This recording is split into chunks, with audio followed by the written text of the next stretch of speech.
이 모든 말씀, 우리들에게 구원을 주시고 우리들의 행복을 즐길 수 있게 해주시는 예수 그리스도의 이름으로 기도드리옵나이다.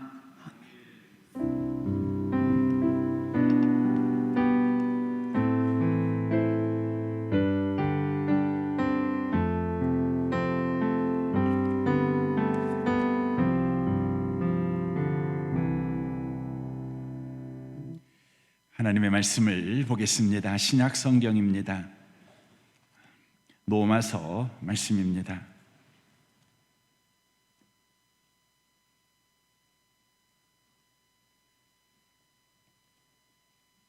로마서입니다. 4장 말씀입니다. 4장 18절 말씀부터 5장 2절까지 기록된 하나님의 말씀을 보겠습니다. 로마서 4장 18절에서 5장 2절까지입니다. 함께 하나님의 말씀을 읽으실 때 하나님의 복된 음성을 듣는 시간 되시기를 바랍니다. 읽겠습니다. 아브라함이 바랄 수 없는 중에 바라고 믿었으니 이는 내 후손이 이같으리라 하신 말씀대로 많은 민족의 조상이 되게 하려 하심이라.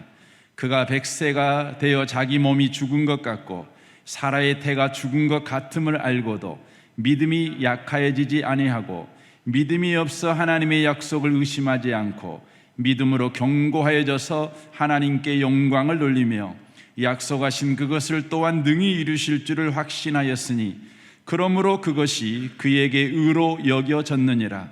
그에게 의로 여겨졌다 기록된 것은 아브라함만 이해한 것이 아니요 의로 여기심을 받은 우리도 이함이니 곧 예수 우리 주를 죽은 자 가운데서 살리신 이를 믿는 자니라.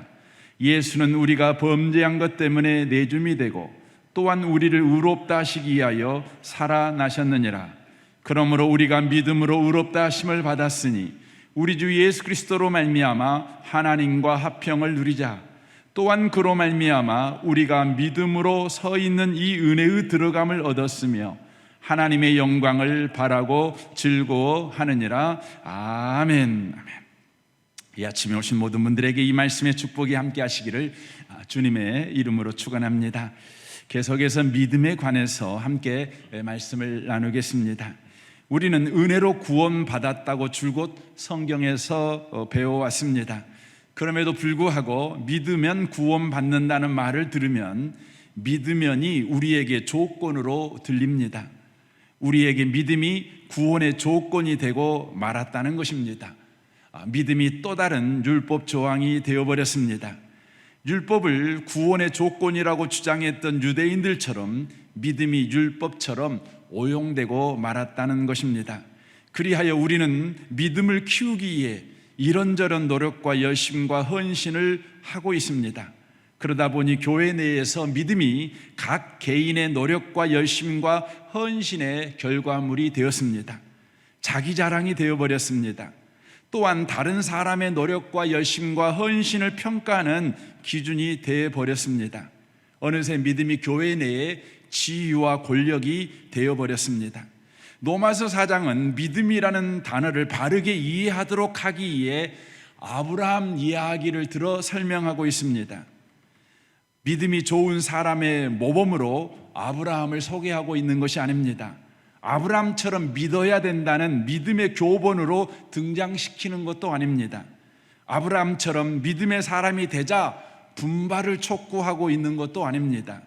다만 믿음은 인간에게서 구원의 자격과 조건을 묻지 않는다는 것을 보여주기 위해 아브라함 이야기를 등장시켜 성경이 말하고 있다는 것입니다. 로마서 4장은 그러므로 강조하고 있는 것은 아브라함이 하나님을 믿었다가 아닙니다. 하나님이 의심하는 아브라함의 인생 속에서 은혜라는 믿음의 방법으로 일하셨다, 이것이 강조점입니다. 아브라함을 통해 믿음은 우리의 선택과 결단의 문제가 아니라 구원을 이루시는 하나님의 방법이자 하나님의 능력이라고 말씀하고 있는 것입니다. 믿음은 율법이 아닌 하나님이 우리를 구원하시는 방법입니다. 로마서 3장 21절입니다. 이제는 율법 외에 하나님의 한 의가 나타났으니 율법과 선지자들에게 증거를 받은 것이라 곧 예수 그리스도를 믿음으로 말미암아. 거기에 믿음으로 말미암아라는 단어가 21절에 율법 외에 하나님의 한 의가 나타났으니 이것을 믿음으로 말미암아라고 22절에서 받고 있습니다.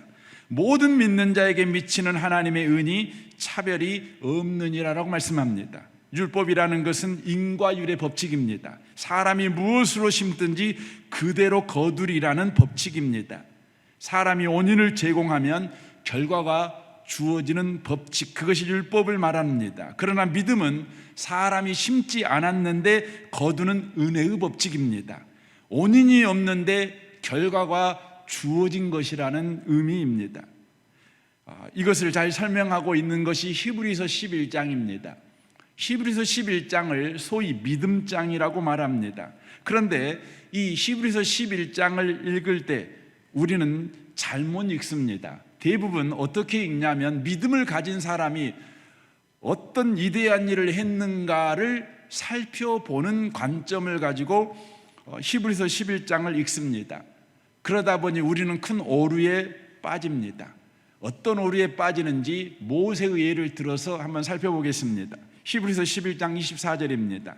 믿음으로 모세는 장성하여 바로의 공주의 아들이라 칭함받기를 거절하고 도리어 하나님의 백성과 함께 고난받기를 잠시 죄악의 낙을 누리는 것보다 더 좋아하고 그리스도를 위하여 받은 수모를 애굽의 모든 보화보다 더 큰 재물로 여겼으니 이는 상 주심을 바라봄이라라고 말합니다. 마치 모세가 믿음을 가지고 위대한 선택과 위대한 결단을 한 것처럼 성경이 말합니다. 그러나 이 이야기의 배경이 되는 출애굽기의 모세 이야기는 전혀 다른 이야기를 하고 있습니다.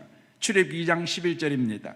모세가 장성한 후에 한 번은 자기 형제들에게 나가서 그들이 고되게 노동하는 것을 보더니 어떤 애굽 사람이 한 히브리 사람 곧 자기 형제를 치는 것을 본지라 좌우를 살펴 사람이 없음을 보고 그 애굽 사람을 쳐 죽여 모래 속에 감추니라. 이튿날 다시 나가니 두 히브리 사람이 서로 싸우는지라 그 잘못한 사람에게 이르되 내가 어찌하여 동포를 치느냐 하매 그가 이르되 누가 너를 우리를 다스리는 자와 재판관으로 삼았느냐 내가 애굽 사람을 죽인 것처럼 나도 죽이려니와 죽이려느냐 모세가 두려워하여 이르되 일이 탈로 되었도다. 바로가 이 일을 듣고 모세를 죽이고자 하여 찾는지라 모세가 바로의 낯을 피하여 미디안 땅에 머물며 하루는 우물 곁에 앉았더라라고 되어 있습니다. 출애굽기 이야기를 보면 모세가 바로를 떠난 이유는 위대한 믿음의 선택과 결단으로 바로를 떠난 것이 아닙니다. 자신이 한 일이 탈로 나서 죽을까 봐 두려워서 도망한 것입니다. 그럼 히브리서 11장 이야기는 뭡니까? 거짓말을 하고 있는 것입니까? 아닙니다. 출애굽기의 주어는 모세입니다. 그러나 히브리서 11장의 주어는 믿음입니다. 여기서 말하는 믿음은 모세의 믿음이 아니라 하나님의 믿음입니다. 출애굽 이야기는 모세가 써내려가는 이야기라면 히브리서 11장은 하나님이 모세 속에 들어가 모세의 인생을 믿음으로 써내려가는 이야기입니다. 모세가 죽는 것이 두려워서 도망했지만 하나님의 믿음이 그 비겁한 선택을 한 모세의 인생을 실패한 인생이 되도록 내버려 두지 않으시고 도리어 개입하여 하나님의 백성들과 고난을 함께하는 지도자가 되는 기회가 되도록 일하셨다. 이것을 히브리서가 말하고 있는 것입니다. 그래서 히브리서는 믿음을 갖자, 믿음을 가진 사람들은 이런 위대한 선택과 이런 위대한 결단과 이런 위대한 일을 해낼 수 있다.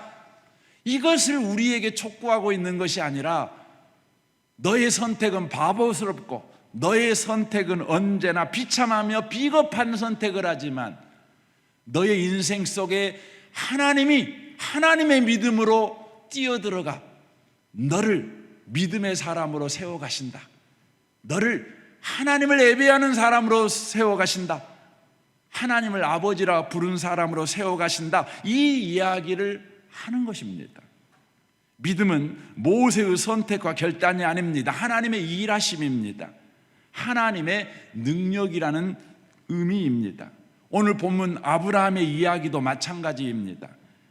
19절 보겠습니다. 그가 100세나 되어 자기 몸이 죽은 것 같고 사라의 태가 죽은 것 같음을 알고도 믿음이 약하여지지 아니하고 믿음이 없어 하나님의 약속을 의심하지 않고 믿음으로 견고해져서 하나님께 영광을 돌리며 약속하신 그것을 또한 능히 이루실 줄을 확신하였으니 그러므로 그것이 그에게 의로 여겨졌느니라 라고 성경은 아브라함 이야기를 해갑니다. 이 본문을 보고 있으면 아브라함이 굉장히 놀라운 믿음의 소유자처럼 보입니다. 어떤 상황에서도 흔들리지 아니하는 믿음을 가진 믿음이 충만한 사람처럼 보입니다. 그리하여 아브라함이 가진 이 충만한 믿음이 아이를 낳을 수 없는 몸, 곧 죽은 몸과 같이 돼버린 아내 사라에게서 아들을 낳게 만든 바로 조건이 되었다, 원인이 되었다, 이렇게 성경이 읽혀집니다. 그러나 이 이야기의 배경이 되는 창세기를 여러분 읽어보면 노마서와 전혀 다른 이야기를 하고 있습니다. 창세기 18장 10절입니다. 그가 이르되 내년 이맘때 내가 반드시 내게로 돌아오리니 내 아내 사라에게 아들이 있으리라 하시니, 하나님이 하나님의 사자를 보내서 하나님의 말씀을 전해줍니다. 내년 이맘때, 그러니까 아브라함이 99세 되던 때 이 약속의 말씀을 받은 것이죠. 아브라함이 100세 되던 때에 하나님께서 너에게 자녀를 주겠다 이렇게 약속하고 있는 것입니다. 사라가 그 뒤 장막문에서 들었더라. 아브라함과 사라는 나이가 많아 늙었고 사라에게는 여성의 생리가 끊어졌는지라. 사라가 속으로 웃고 이르되 내가 노쇠하였고 내 주인도 늙었으니 내게 무슨 즐거움이 있으리요. 여호와께서 아브라함에게 이르시되 사라가 왜 웃으며 이르기를 내가 늙었거늘 어떻게 아들을 낳으리요 하느냐.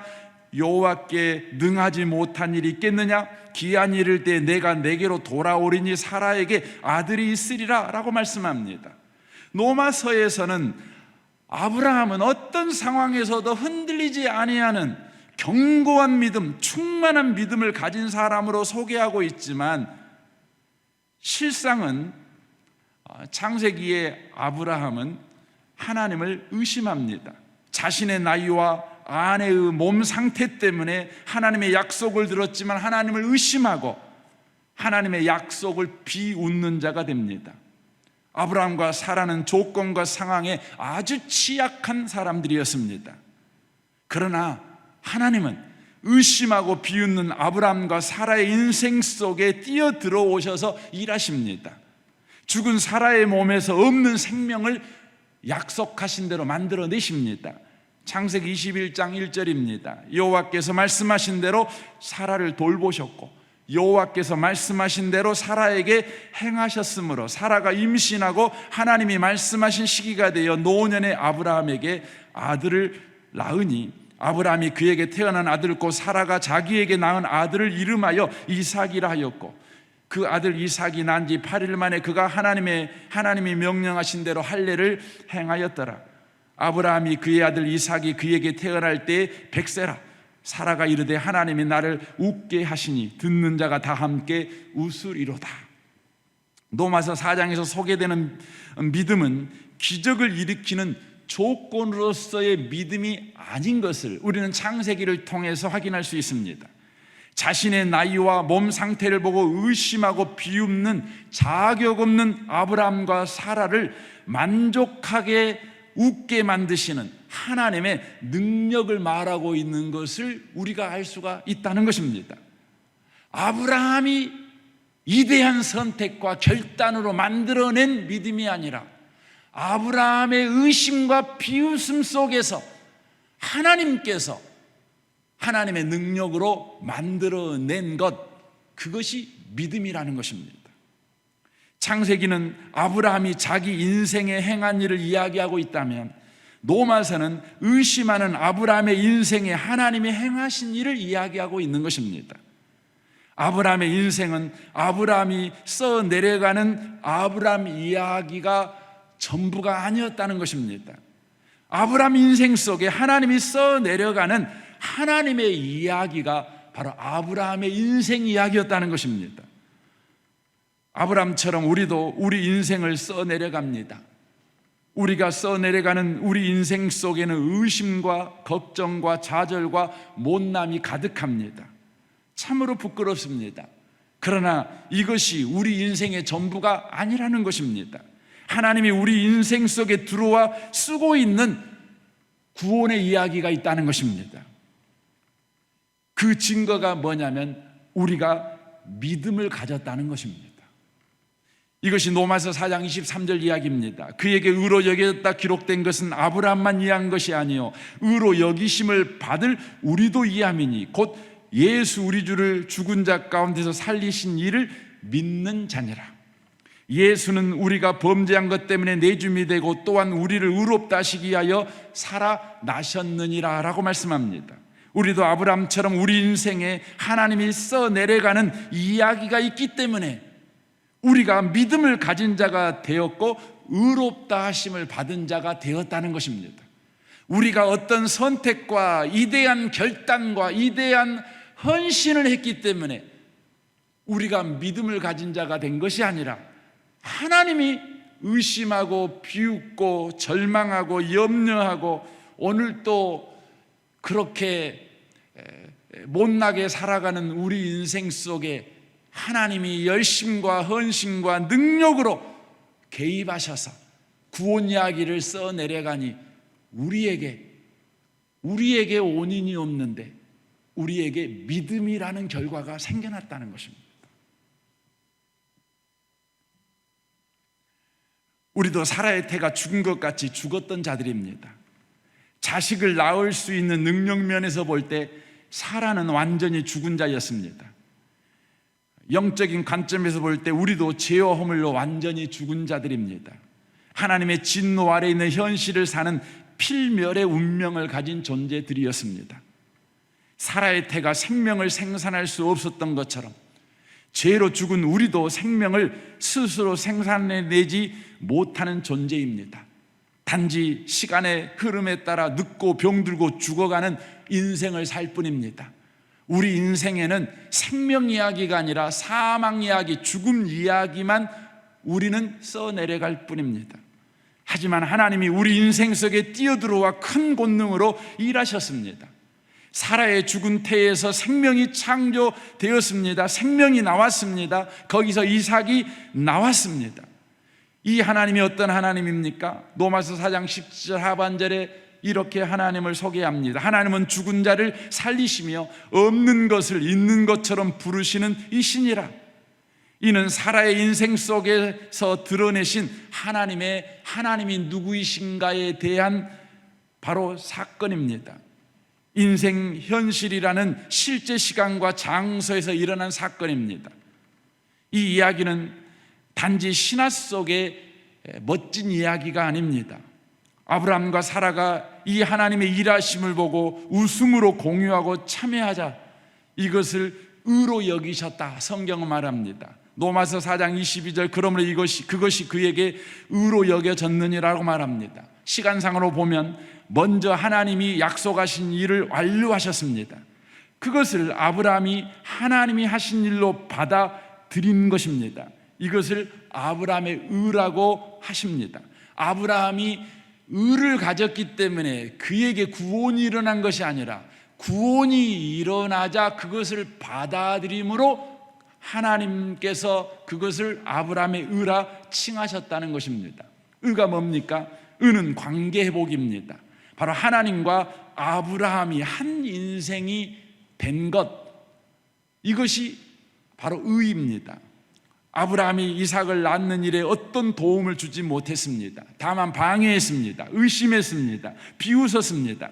그러나 하나님이 일하셨습니다. 죽은 것에서 생명이 나오게 하셨습니다. 이삭이 나왔습니다. 아브라함에게 기쁨이 되었습니다. 감사가 되었습니다. 아브라함에게 믿음이 되었습니다. 이미 2000년 전에 예수님은 이 세상에 오셨습니다.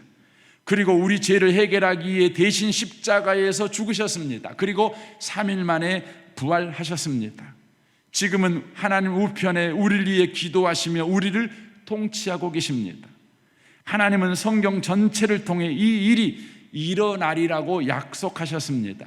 그러므로 예수님의 십자가와 부활은 약속의 성취인 것이죠. 예수님이 죽으시고 다시 살아난 일은 이삭의 출생과 같이 실제 역사 속에서 이미 완료된 사건입니다.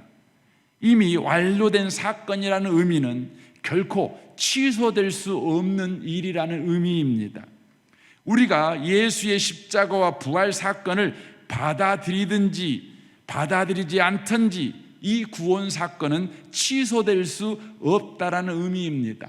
다만 이 사건을 받아들이지 아니할 때 그 구원과 상관없는 현실을 여전히 살아갈 뿐이라는 것입니다.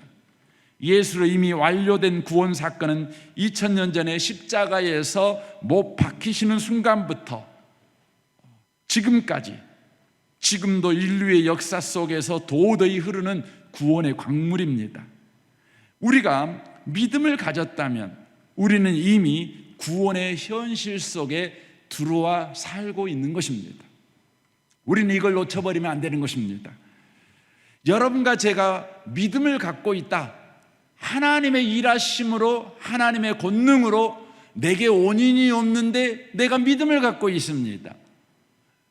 그렇다면 저와 여러분은 이미 구원받은 사람이요, 이미 구원의 현실 속에 살고 있는 사람이라는 것입니다. 그래서 로마서 5장 2절에 이렇게 말합니다. 그로 말미암아 우리가 믿음으로 서 있는 이 은혜에 들어감을 얻었으며, 들어감을 얻었어요. 이미 얻었어요. 완료돼 버렸습니다. 저와 여러분은 이미 은혜 안에 들어와 살고 있다는 것입니다. 믿음을 가진 우리에게 하나님의 은혜와 구원은 이미 현재입니다. 그러므로 이제 우리는 어떻게 살아야 합니까?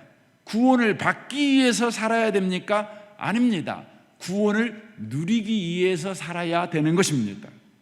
이것이 로마서 5장 1절입니다. 그러므로 우리가 믿음으로 의롭다 하심을 받았으니 우리 주 예수 그리스도로 말미암아 하나님과 화평을 누리자, 이렇게 말씀하고 있습니다. 이미 구원의 현실 속에 들어와 우리는 살고 있습니다. 그럼에도 불구하고 많은 그리스도인들이 팍팍한 인생을 살아갑니다. 그 이유가 무엇일까요? 그 이유는 언제나 한 가지입니다. 다른 이유가 없습니다. 바로 하나님과 회복된 관계, 은혜 속에 있는 현실을 누리지 못하기 때문인 것이죠. 하나님이 우리 아버지시고 우리는 하나님의 자녀라는 것을 삶에 적용하며 살아내지 못하기 때문이라는 것입니다. 이것을 저와 여러분이 놓치면 안 되는 것입니다. 누가복음 15장의 탕자 이야기 속에 탕자는 두 명입니다. 못된 탕자와 못난 탕자입니다. 못된 탕자는 아버지의 재산을 가지고 아버지를 멀리 떠난 둘째 아들입니다. 이 탕자는 아버지를 멀리 떠난 곳에 자유가 있다고 생각했습니다. 그러나 결과는 패가망신했습니다. 회복의 답은 어디에 있었습니까? 아버지께 돌아오는 것입니다. 나는 아버지의 자녀지, 나에게는 아버지가 있지 하고 아버지께 돌아오는 것입니다. 그때 이 탕자는 비로소 인생의 답을 찾게 된 것입니다. 못난 탕자는 아버지와 항상 함께 있었지만 일꾼 의식으로만 성실하게 산 첫째 아들입니다. 이 탕자는 아버지에게 충성된 일꾼이어야 인정받는다고 생각하고 날마다 살았습니다. 이 탕자는 아버지의 아들로서 아버지께 나아간 적이 없습니다. 아들이 얼마나 영광스러운 자리인지를 한 번도 누려보지 못한 사람이었습니다. 이 탕자는 다만 분노하며 불평했습니다. 누가복음 15장 28절입니다. 그가 노하여 들어가고자 하지 아니하거늘 아버지가 나와서 고난데 아버지께 대답하 이르되 내가 여러 해 아버지를 섬겨 명을 어김이 없거늘 내게는 염소 새끼라도 주어 나와 내 벗으로 즐기게 하신 일이 없더니 아버지의 살림을 창녀들과 함께 삼켜버린 이 아들이 돌아오매 이를 위하여 살찐 송아지를 잡으셨나이다 라고 말합니다. 못난 탕자, 교회 안에 못난 탕자가 되게 많습니다. 굉장히 성실하고 굉장히 충성된 일꾼이지만 그는 아들로서 성실하고 충성된 삶을 살아가는 것이 아니라 일꾼으로서 다만 성실하고 충성되게 살아갈 뿐입니다. 한 번도 하나님의 아들로서 하나님 아버지께 나아가 본 적이 없습니다. 그 영광스러운 아들의 바로 자리를 누려본 적이 없습니다. 그리하여 그 인생 속에 다만 분노와 불평만 있을 뿐입니다. 사랑하는 성도 여러분, 혹시 여러분의 삶에 분노와 불평만 있지는 않으십니까? 여러분, 거기에서 우리는 벗어나야 합니다. 못난 탕자에서 이제 돌아온 탕자가 되어야 합니다. 어떻게 하면 못난 탕자가 돌아올 수 있습니까? 답은 아버지 앞에 아들처럼 행동하면 되는 겁니다. 아버지 앞에서 일꾼처럼 행동해서는 안 됩니다. 아버지 앞에서 자식처럼 행동하면 된다는 것입니다. 그러면 자식처럼 행동하는 것은 어떤 행동일까요? 시편 37편 5절에서 8절은 우리에게 이렇게 말합니다. 내 길을 여호와께 맡기라. 그를 의지하면 그가 이루시고 내 의를 빛같이 나타내시며 내 공의를 정오의 빛같이 하시리로다. 여호와 앞에 잠잠하고 참고 기다리라. 자기 길이 형통하며 악한 꾀를 이루는 자 때문에 불평하지 말지어다.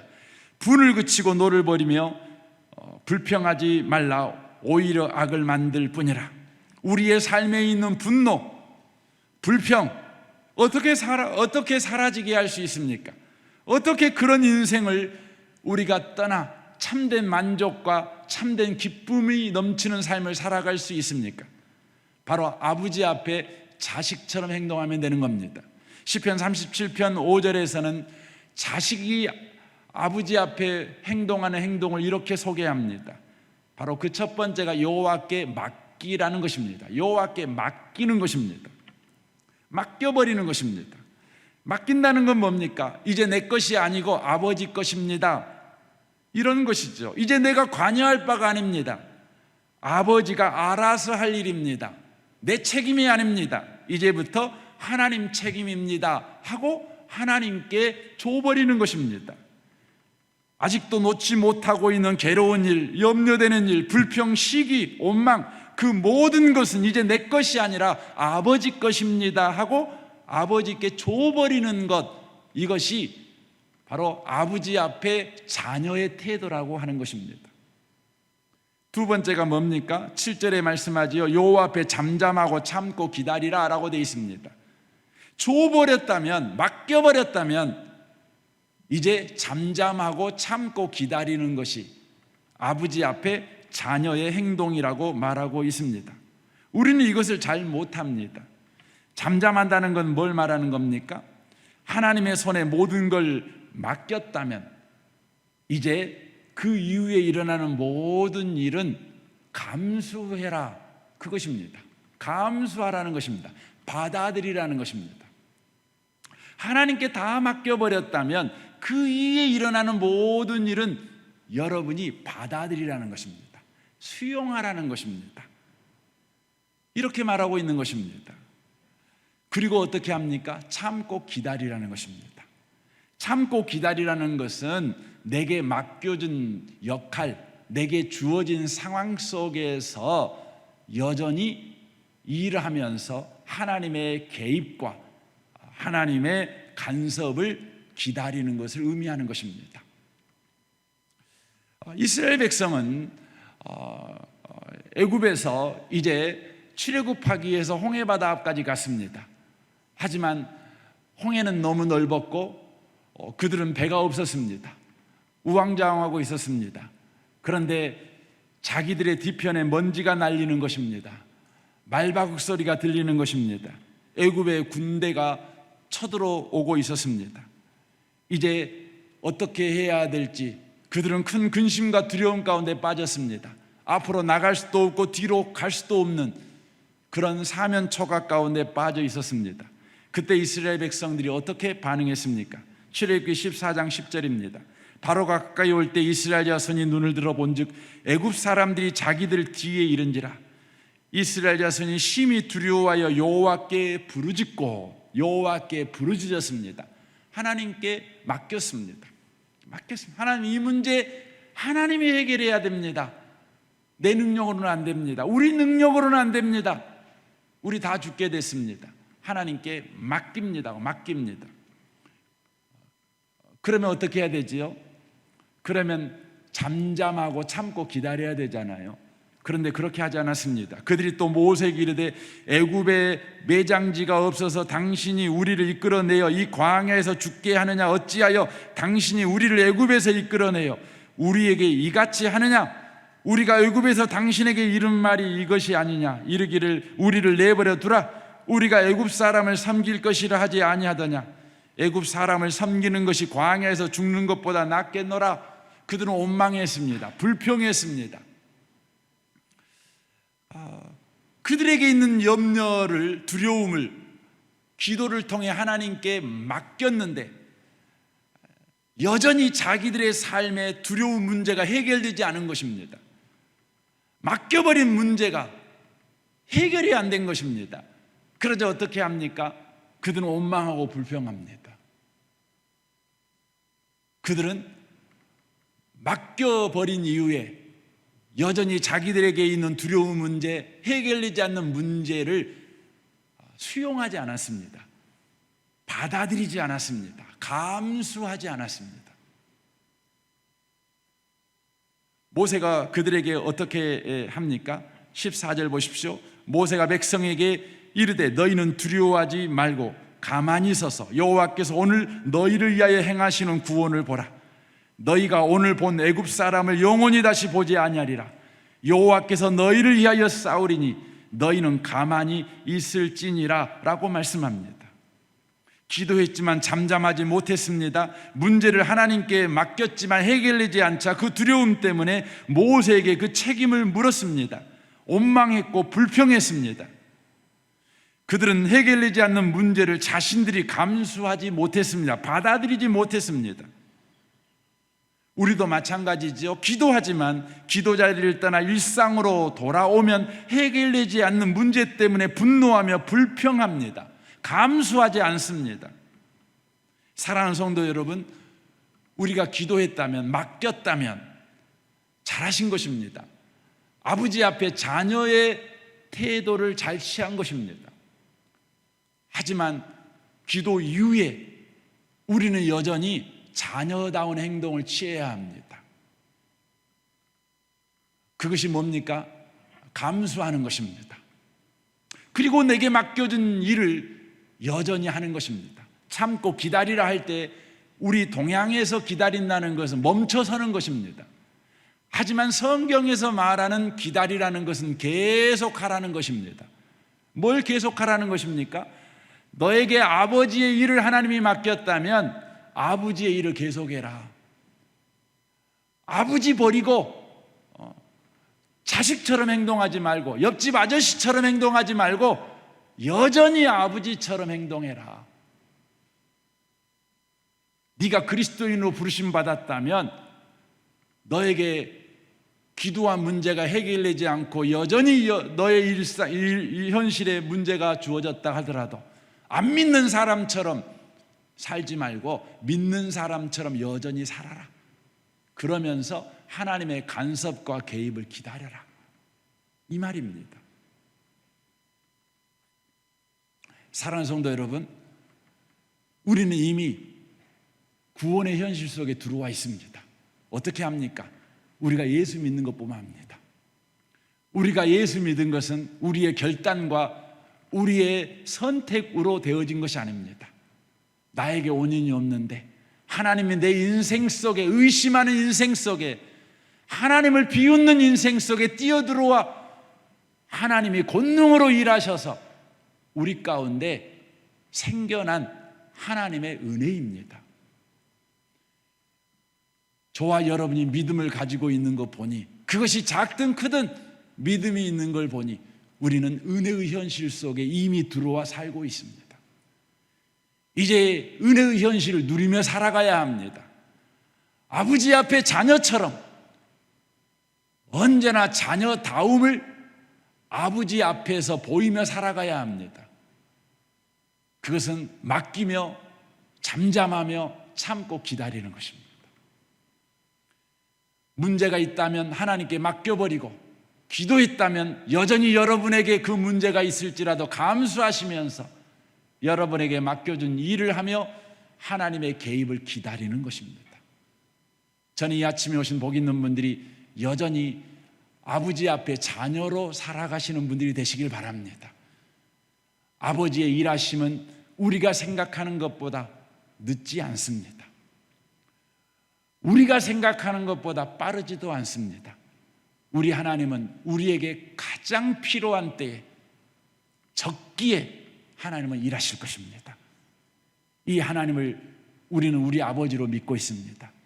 이 크신 하나님을 여러분의 인생에서 매번 경험해가는 놀라운 성도의 삶을 살아가는 복 있는 분들이 다 되시기를 주님의 이름으로 축원합니다. 아멘.